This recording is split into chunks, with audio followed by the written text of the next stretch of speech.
ঈদে মিলাদুন্নবী উদযাপন করা হচ্ছে, এটা কোন শরীয়তের ভিত্তিতে? যে আমি এই 2 দিন সিয়াম পালন করার কারণ হচ্ছে যে এর পূর্ব পর্যন্ত বরং সমগ্র কোরআনের মধ্যে যতগুলো আয়াত রয়েছে এবং হাদিসের মধ্যে রাসূলুল্লাহ সাল্লাল্লাহু আলাইহি ওয়াসাল্লামের যে দিকটি তুলে ধরা হয়েছে সেটা হচ্ছে নবুয়তের দিক। অর্থাৎ তার জন্ম থেকে নিয়ে 40 বছর পর্যন্ত এটা কোনো গুরুত্বের বিষয় না। অবশ্যই তিনি নবী হবেন সেটা ভিন্ন বিষয়, কিন্তু তার জন্ম থেকে নিয়ে প্রথম 40 বছর তথা নবুয়তের পূর্ব পর্যন্ত এটা কোনো আমলের বিষয় ছিল? তিনি তো নবী হননি। তো তিনি যদি 40 বছরের আগ পর্যন্ত নবী না হন তাহলে তাকে মানার কোনো সুযোগ আছে? বিষয়টা ভালো করে বুঝবেন। রাসূলুল্লাহ সাল্লাল্লাহু আলাইহি ওয়াসাল্লাম সাধারণ একজন মানুষ ছিলেন তার জন্ম থেকে নিয়ে 40 বছর পর্যন্ত। যখন 40 বছর পূর্ণ হলো তখন তার প্রতি আসমান থেকে কোরআন নাজিল হতে শুরু হলো, অর্থাৎ তিনি নবুয়ত পেয়ে গেলেন এবং এরপরে এর প্রচার প্রসারের দায়িত্ব পেলেন। তো নবী রাসূল হওয়ার আগের সময়গুলোতে অর্থাৎ তার যে জন্মের সময়, এটা পালন করার বিষয়ে বা এই বিষয়ে কোরআন সুন্নায় কোনো দিক নির্দেশনা নেই, বরং গুরুত্বের সাথে যেটা বলা আছে সেটা হচ্ছে তার নবুয়তের সময়। তাহলে যদি তার জন্মদিবস পালন করতেই হয় তবে তার থেকে বেশি গুরুত্ব রাখে তার নবুয়ত দিবস পালন করা। কথা বুঝেন নাই? তো তার জন্মের বিষয়ে তো কোরআন সুন্নাহ এভাবে কোনো কিছু বলা হয়নি। যেমন দেখুন আল্লাহ সুবহানাহু ওয়া তাআলা সূরা আলে ইমরান আয়াত নম্বর 164 তিনি বলছেন, লাকাদ মান্নাল্লাহু আলাল মুমিনিনা ইয বা'আথা ফীহিম রাসূলাম মিন আনফুসিহিম। আল্লাহ সুবহানাহু ওয়া তাআলা মুমিনদেরকে নিয়ামত দিয়ে ধন্য করেছেন তাদের মধ্যে থেকেই একজন নবীকে প্রেরণ করার মাধ্যমে। অর্থাৎ এই মুসলিম জাতি, মুমিন জাতি ধন্য কিসের মাধ্যমে? রাসূলুল্লাহর জন্মের মাধ্যমে। বিষয়টা এমনটা নয়, আমরা ধন্য হয়েছি তাকে নবুয়ত দেওয়ার মাধ্যমে। কথা বুঝতে পারছেন? তিনি নবী হয়েছেন তখন থেকে তাকে মানার জন্য, তার অনুসরণ করার জন্য আমরা আদিষ্ট। সুতরাং যদি তার দিবস পালন করতেই হয় যুক্তির আলোকে তাহলে নবুয়ত দিবস পালন করা বেশি যুক্তিযুক্ত হতো, কিন্তু তার জন্মের ব্যাপারে কোরআন সুন্নাহ কোথায় এইভাবে ইঙ্গিত প্রদান করা হয়নি। একইভাবে সূরা জুমআ আয়াত নম্বর 2 আল্লাহ তাআলা বলছেন, হুয়াল্লাযী বা'আথা ফিল উম্মিয়িনা রাসূলাম মিন আনফুসিহিম। আল্লাহ সুবহানাহু ওয়া তাআলা মুহাম্মদ সাল্লাল্লাহু আলাইহি ওয়াসাল্লামকে রাসূল করে প্রেরণ করেছেন এক উম্মি জাতির মধ্যে, যারা কোনো পড়াশোনা জানতো না।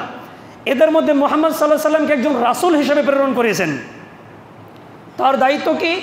ইয়াতলু আলাইহিম আয়াতিহি, তিনি আল্লাহ সুবহানাহু ওয়া তাআলার বিধিবিধানগুলো পাঠ করে শোনাবেন তার জাতিকে।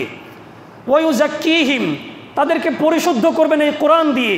তাদের মধ্যে যত বিদআত রয়েছে, যত শিরক রয়েছে, যত কুফর রয়েছে, নিফাক রয়েছে, যত প্রকার জাহিলিয়াত রয়েছে, এই জাহিলিয়াতগুলোকে দূর করবে এই কোরআনের মাধ্যমে।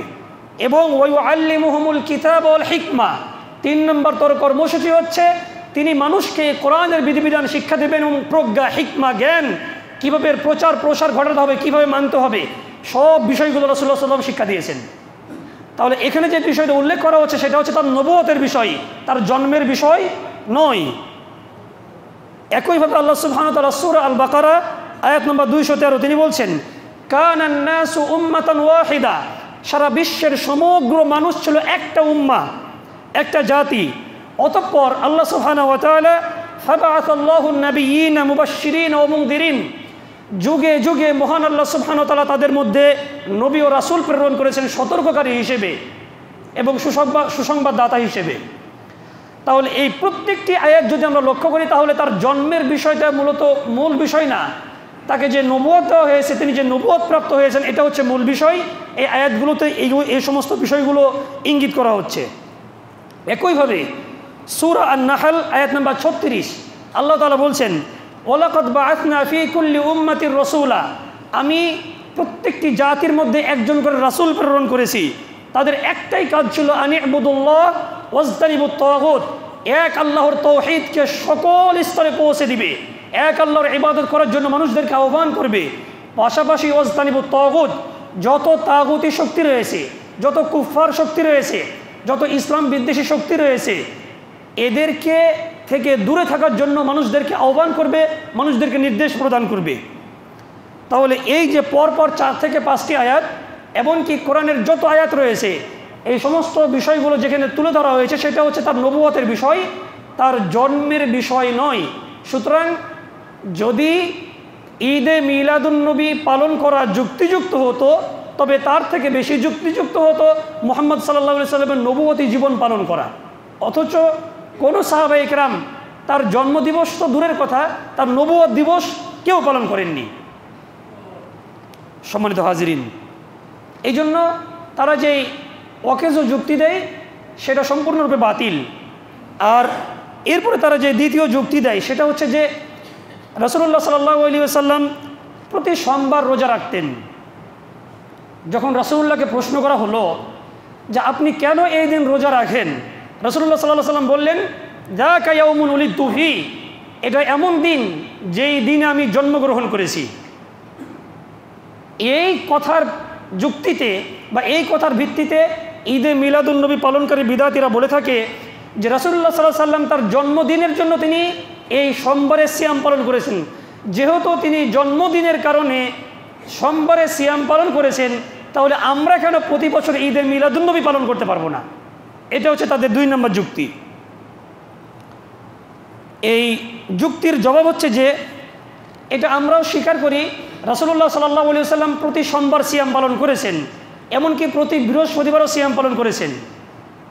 এর কারণ হিসেবে রাসূলুল্লাহ সাল্লাল্লাহু আলাইহি ওয়াসাল্লামকে যখন জিজ্ঞাসা করা হলো যে আপনি কেন এই 2 দিন সিয়াম পালন করেন, রাসূলুল্লাহ সাল্লাল্লাহু আলাইহি ওয়াসাল্লাম জবাবে বলেছিলেন যে আমি এই 2 দিন সিয়াম পালন করার কারণ হচ্ছে যে আল্লাহর দরবারে প্রতি সপ্তাহে 2 দিন বান্দার আমলগুলো পেশ করা হয়। সুবহানাল্লাহি ওয়া বিহামদি। তো আমি মুহাম্মদ চাই যে আমারও আমলগুলো আল্লাহর দরবারে পেশ করা হোক সিয়াম অবস্থায়। আমি সিয়াম থাকবো, এই অবস্থায় আল্লাহর দরবারে আমলগুলো পেশ করা হোক, আমি এটা কামনা করি। এই জন্য আমি সোমবার ও বৃহস্পতিবার কি রাখি? সিয়াম পালন করি। 2 নম্বর উত্তর হচ্ছে যে ধরে নিলাম যুক্তির খাতিরে যে সোমবার রাসূলুল্লাহ সাল্লাল্লাহু আলাইহি ওয়াসাল্লাম ওই তার জন্মদিনের জন্য সিয়াম পালন করেছেন, তো প্রতি সোমবার তিনি সিয়াম পালন করতেন। আমরা তাদেরকে বলি যে আপনারাও তাহলে প্রতি সোমবার কেন ঈদে মিলাদুন্নবী উদযাপন করেন না? যদি রাসূলুল্লাহ সাল্লাল্লাহু আলাইহি ওয়াসাল্লাম তার জন্মের কারণে প্রতি সোমবার সিয়াম পালন করে থাকেন, তাহলে প্রথম কথা হচ্ছে তাহলে আপনারা কেন বছরে মাত্র 1 দিন তার জন্মদিবস পালন করছেন? প্রতি সোমবারই তার জন্মদিবস ফিরে আসে। রাসূলুল্লাহ যেমন 1 দিন তো সিয়াম রাখেননি, তিনি প্রতি সোমবার সিয়াম রেখেছেন। এমন নয় যে তিনি সোমবারে জন্মগ্রহণ করেছেন, তার জীবনে একবার মাত্র সময় কি রেখেছেন, বা প্রতি বছর যখন সেই বর্ষপূর্তি পূর্ণ হয় আর সোমবারে সিয়াম রেখেছেন, বিষয়টা তেমন না। তিনি সপ্তাহের প্রতি সোমবার ও প্রতি বৃহস্পতিবার সিয়াম পালন করতেন। তাহলে আপনারা এই যুক্তির আলোকে ঈদে মিলাদুন্নবী উদযাপন করছেন, তাহলে মাত্র বছরে 1 দিন কেন প্রতি সোমবার ঈদে মিলাদুন্নবী উদযাপন করুন? 2 নম্বর যুক্তি হচ্ছে যে এই যুক্তি দিয়ে পার পাওয়া যাবে না, এই কিয়াস বিশুদ্ধ নয়। কোন কিয়াস? তারা বলে রাসূলুল্লাহ সাল্লাল্লাহু আলাইহি ওয়াসাল্লাম সোমবারের দিন সিয়াম পালন করেছে আর আমরা জন্মদিবস পালন করছি। তাহলে উসুলুল ফিকহ এর একটা নীতিমালা আছে যে যার সাথে আমি তুলনা করব বা যার উপর ভিত্তি করে আমি কি দলিল নিব, এটা সমতা থাকতে হবে। অর্থাৎ হুকুম, ইল্লত, সবব এগুলো এক থাকতে হবে। তো সিয়াম রাখা একটা বিষয় আর জন্মদিবস উদযাপন করা ভিন্ন বিষয়, দুইটা 2 রকম বিষয়। তাহলে সিয়ামের ওপরে কিয়াস করা, নির্ভর করা জন্মদিবসকে, এটা নিতান্তই বোকামি বই কিছু নয়। তাহলে তাদেরকে আমরা জবাব কি দিতে পারি? তারা বলে রাসূলুল্লাহ সাল্লাল্লাহু আলাইহি ওয়াসাল্লাম সোমবারের দিন রোজা রেখেছেন, সেই সূত্রে আমরা এই জন্মদিবস পালন করে থাকি। আমরা তাদেরকে বলি যদি জন্মদিবস পালন করে থাকেন সোমবারের জন্য, রাসূল যেহেতু সিয়াম রেখেছেন, তাহলে আপনারা প্রতি সপ্তাহে সোমবার তার ঈদে মিলাদুন্নবী উদযাপন করেন। এটা তো বিদআত, কোনো সন্দেহ নেই, যুক্তির আলোকে কথা বললাম। 2 নম্বর জবাব হচ্ছে যে রাসূলুল্লাহ সাল্লাল্লাহু আলাইহি ওয়াসাল্লাম সিয়াম পালন করেছেন, সাহাবায়ে কেরাম সিয়াম পালন করেছেন, কিন্তু কেউ তার জন্মদিবস পালন করেননি। যদি তার এই দিনের শুকরিয়া স্বরূপ কোনো কিছু করতেই হয়, তবে আপনিও সোমবার সিয়াম পালন করেন, ঈদে মিলাদুন্নবী পালন করার কোনো সুযোগ নেই। 3 নম্বর যেটা সংশয় সেটা হচ্ছে যে তারা বলে ঈদে মিলাদুন্নবী পালনকারীদের সংখ্যা অনেক, ঈদে মিলাদুন্নবী উদযাপনকারী ব্যক্তিদের সংখ্যা বহুগুণে। আপনারা দেখবেন এটা বাস্তব। বিশেষ করে সারা বিশ্বসহ বিশেষ করে ভারতীয় উপমহাদেশে সব থেকে এই বিদআতের উদযাপন হয়, জমজমাট ব্যবসা হয় এটাকে কেন্দ্র করে। তো তারা এটা যুক্তি দেয় এত এত মানুষ, এত এত আলেম ওলামা একটা বিশাল দিন পালন করছে, আর অল্প কিছু সংখ্যক আলেম ওলামা কিছু ব্যক্তি এটা বিরোধিতা করছে। এইভাবে তারা একটা মানব সৃষ্ট একটা যুক্তি প্রদান করে। তো আসলে সত্যের মানদণ্ড কোনোদিন মানুষ নয়, সত্যের মানদণ্ড কোনোদিন দল নয়, সত্যের মানদণ্ড ব্যক্তি নয়, সত্যের মানদণ্ড কি? কোরআন ও সুন্নাহ, যদিও তাদের অনুসারী অল্প পরিমাণে হয়। এই জন্য আল্লাহ তাআলা বলছেন সূরা আনআম আয়াত নম্বর 116, তিনি মুহাম্মদ সাল্লাল্লাহু আলাইহি সাল্লামকে উদ্দেশ্য করে বলছেন, ওয়া ইন তুতি আকসারা মান ফিল আরদ, হে নবী আপনি যদি এই জমিনবাসীর অধিকাংশের মতামতের ভিত্তিতে নিজেকে পরিচালিত করতে চান, অধিকাংশের মত ও পথকে গ্রহণ করেন, ইউদিল্লুকা আন সাবিলিল্লাহ, তাহলে এই সমস্ত ব্যক্তিরা, এই সমস্ত দল ও গোষ্ঠীর লোকেরা আপনাকে আল্লাহর দ্বীন থেকে বিচ্যুত করে ফেলবে। তাহলে যদি অধিকাংশ ব্যক্তি যদি দলিল হতো, তাহলে আল্লাহ সুবহানাহু ওয়া তাআলা মুহাম্মদ সাল্লাল্লাহু আলাইহি সাল্লামকে অধিকাংশ ব্যক্তির অনুসরণ করতে নিষেধ করতেন না, তাহলে এই যুক্তিও বাতিল। অন্য রিওয়ায়াতে রয়েছে হকপন্থীদের সংখ্যা অত্যন্ত অল্প হবে। প্রিয় হাজরিন, তাহলে এটা কোনো দলিল বা যুক্তি নয়। এরপরে তারা যে 4 নম্বর যে সংশয়টা তৈরি করে সেটা হচ্ছে যে তারা বলে ওমর রাদিয়াল্লাহু তাআলা আনহু, আপনারা সকলেই জানেন যখন রমজানের তারাবি শুরু হয়, রাসূলুল্লাহ সাল্লাল্লাহু আলাইহি ওয়াসাল্লাম কিয়ামুল লাইল অর্থাৎ তারাবি সালাত আদায় করতেন। সারা বছর তাহাজ্জুদ পড়তেন, রমজান মাসেও কিয়ামুল লাইল তিনি আদায় করতেন। এমনকি তিনি কিছুদিন জামাতের সাথেও কিয়ামুল লাইল অর্থাৎ তারাবি সালাত আদায় করেছেন। এক পর্যায়ে সাহাবায়ে কিরাম, অনেক সাহাবায়ে কিরাম এরা মসজিদে জড়ো হয়ে গেল তারাবি সালাত আদায় করার জন্য। এক পর্যায়ে রাসূলুল্লাহ সাল্লাল্লাহু আলাইহি ওয়াসাল্লাম তিনি আর সেই দিন ইমামতির দায়িত্ব পালন করলেন না। তাকে জিজ্ঞাসা করা হলে তিনি বলেন যে আমি আশঙ্কা করি, আমি ভয় করছি যে এই তারাবির যে নফল সালাত এটা আমার উম্মতের উপর ফরজ করে দেওয়া হয় কিনা, এই ব্যাপারে আমি অত্যন্ত ভয় করছি, এই জন্য আমি আজকে আসিনি। তার মানে তিনি বোঝাতে চাচ্ছেন যে এই তারাবি সালাতের বিষয়টা অত্যন্ত এটা সুন্নাত বা মুস্তাহাব, অত্যন্ত কল্যাণকর একটা কাজ, কিন্তু ফরজ বা ওয়াজিব নয়। আমি যদি নিয়মিত সেটাকে আদায় করতে থাকি বা জামাতের সাথে আদায় করে দিই, আমার ভয় হচ্ছে যে হয়তো এই তারাবি সালাতকে কী করে দেওয়া হবে? ফরজ করে দেওয়া হবে। এই জন্য তিনি আসেননি। পরবর্তীতে হযরত ওমর রাদিয়াল্লাহু তাআলা আনহু জামাতের সাথে এই তারাবির সালাত আদায়ের একটা প্রচলন তৈরি করে যান।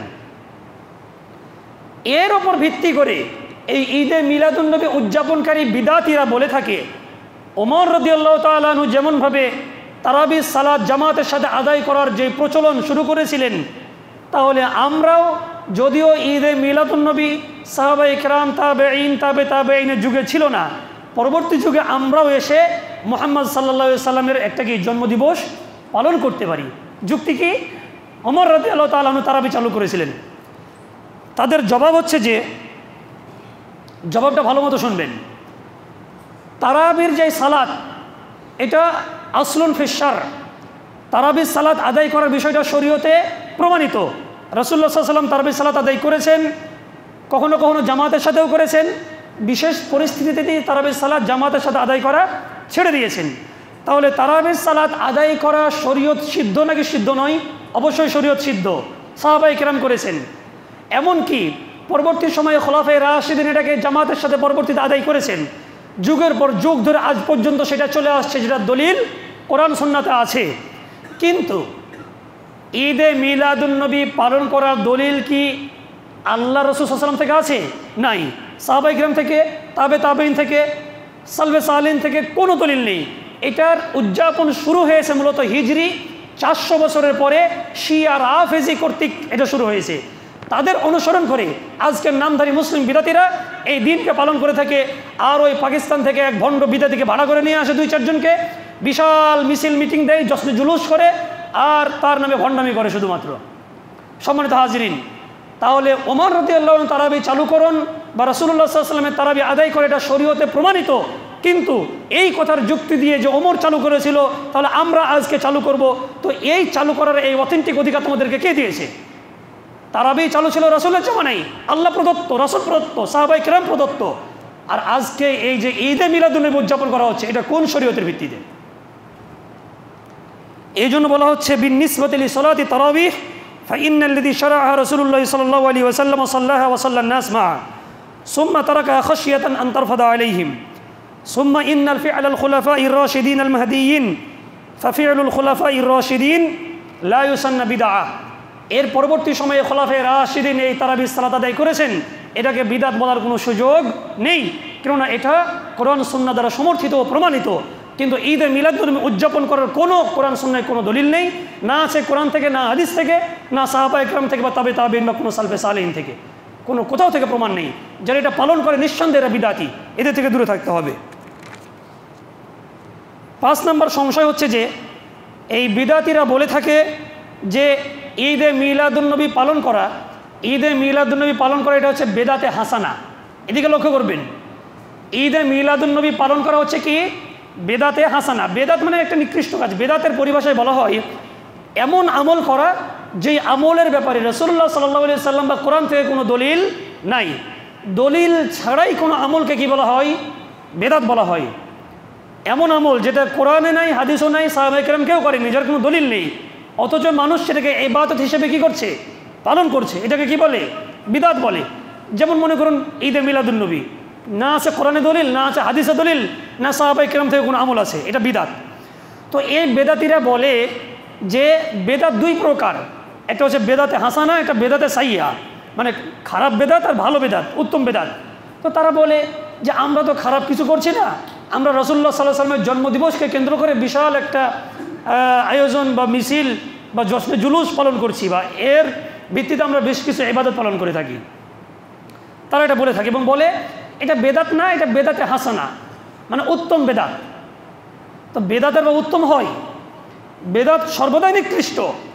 আল্লাহ সুবহানাহু ওয়া তাআলা রাসূল ইরবাদ বিন সারিয়ার হাদিস রয়েছে, অসংখ্য হাদিস রয়েছে। রাসূলুল্লাহ সাল্লাল্লাহু আলাইহি ওয়াসাল্লাম বলছেন ওয়া ইয়্যাকুম ওয়া মুহদাসাতিল উমুর, সাবধান তোমরা, নিঃসন্দেহে এই জমিনের বুকে যত নতুন নতুন আবিষ্কৃত ইবাদত তৈরি হবে যার কোনো ভিত্তি বা দলিল নেই, এগুলোকে প্রত্যাখ্যান করবে, এগুলো বাতিল।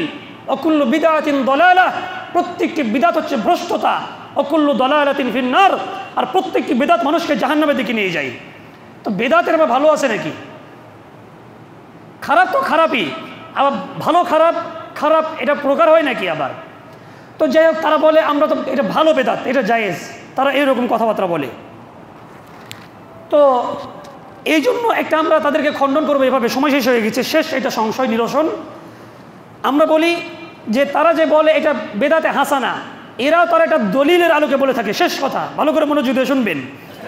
ইন্না সুন্নাতাল হাসানাতা তাকুনু ফিহা লাহু আসলুন ফিশ শারঈ, যেটা বেদাতে হাসানা বলছি, বেদাতে হাসানা শাব্দিক অর্থে, রূপ মানে শরীয় অর্থে নয়, শাব্দিক অর্থে বেদাতে হাসানা আছে। কিভাবে দেখুন, যে কাসসাদাকা, যেমন দান সাদাকা সম্পর্কে আল্লাতী হিয়া সাবাবু উরুদিল হাদিস, একটা হাদিস বর্ণিত হয়েছে। হাদিসটা বলে শেষ করি। ফাকাদ রুবিয়া আন্না কওমান কদামু ইলান নবী সাল্লাল্লাহু আলাইহি ওয়াসাল্লাম, একদল লোক, একটা কওম রাসূলুল্লাহ সাল্লাল্লাহু আলাইহি ওয়াসাল্লামের নিকটে আগমন করলেন। ওহুম ফি হালাতিন ইউরসিলাহা মিনাল হাজা ওয়াল ফাকা, এই গোত্রের অনেক সমস্যা ছিল, অনেক মুশকিলাত ছিল, অনেক প্রয়োজন ছিল, হাওয়ায়েজ ছিল। তো এই দল এসে আল্লাহ রাসূল সাল্লাল্লাহু আলাইহি ওয়াসাল্লামের নিকটে বেশ কিছু আবেদন করলেন, তাদের প্রয়োজন পূরণের জন্য আবেদন করলেন। তখন রাসূলুল্লাহ সাল্লাল্লাহু আলাইহি ওয়াসাল্লাম ফাহাসসার রাসূল আসহাবাহু, উপস্থিত সাহাবায়ে কিরামকে উদ্দেশ্য করে তাদেরকে একটু অনুপ্রেরণা দিলেন, উৎসাহ দিলেন যে তোমরা এই সমস্ত গরিব ফোকারা, গরিব মিসকিনদেরকে একটু দান করো, উৎসাহ দিলেন। উৎসাহ দেওয়ার পরে একজন ব্যক্তি, ওয়াজা রাজুলুন বিবাসরা, বাসরা শহর থেকে, বাসরা থেকে একজন ব্যক্তি চলে আসলো, মিনাদ দারাহিম, বেশ কিছু রৌপ্য মুদ্রা নিয়ে চলে আসলো, এসে রাসূলের দরবারে হাজির। এবার তার এই রৌপ্য মুদ্রা নিয়ে আসা দেখে অনেক সাহাবায়ে কেরাম প্রতিযোগিতা শুরু করে দিল যে না, ওই সমস্ত দরিদ্র কমকে আমরাও কিছু দান করব, আমরাও কিছু দান করব। এইভাবে একটা প্রতিযোগিতা শুরু হয়ে গেল। এক পর্যায়ে রাসূলুল্লাহ সাল্লাল্লাহু আলাইহি ওয়াসাল্লাম ওয়াইনদাহা ক্বালা নবী সাল্লাল্লাহু আলাইহি ওয়াসাল্লাম হাদাল হাদিস, তখন তিনি এই হাদিস বলেছিলেন, মান সান্না ফিল ইসলামি সুন্নাতান হাসানা, কেউ যদি ইসলামে একটা উত্তম সুন্নাত চালু করে, উত্তম সুন্নাত চালু করে, তো এই যে তারা যে দান করলো, এই দান করার যে বিষয়টা সাদাকা, এটা কি শরীয়তে নেই? শরীয়তে আছে, সেই অর্থে এটা উত্তম বলা হয়েছে। বা নব আবিষ্কৃত কতই না উত্তম কাজ যে মানুষরা সুন্দরভাবে দান করে দিচ্ছে, তো সেটা শরীয়তে সিদ্ধ, শরীয়তে রয়েছে। কিন্তু যারা বলে যে বিদআত, এটা শরীয়তে না থাকলেও এটা উত্তম হাসানা, এটা রাসূলুল্লাহ সাল্লাল্লাহু আলাইহি ওয়াসাল্লাম বলেছিলেন একটা বিশুদ্ধ হাদিসের ভিত্তিতে, একটা ঘটনাকে কেন্দ্র করে। কিন্তু সেই ঘটনা থেকে তারা ছিটকে পড়ে এর ঘটনা শানে নজুল না বলে মানুষকে বিদাতের দিকে আহ্বান করছে এবং এটাকে দলিল হিসেবে উদযাপন করছে। সম্মানিত হাজিরিন, এভাবে তাদের বেশ কিছু সংশয় রয়েছে। সময় পার করে ফেলেছি, আমি খুতবা শেষ করছি। এই জন্য তাদের থেকে অবশ্যই দূরে থাকবেন, এই সমস্ত বিদাতি সুন্নিদেরকে হেফাজত থাকবেন, এদের থেকে মানুষকে সতর্ক করবেন এবং দ্বীন ইসলামকে দলিল সম্মত সহকারে বোঝার চেষ্টা করবেন। আল্লাহ তাআলা আমাদের সেই তৌফিক দান করুন। আল্লাহুম্মা আমিন।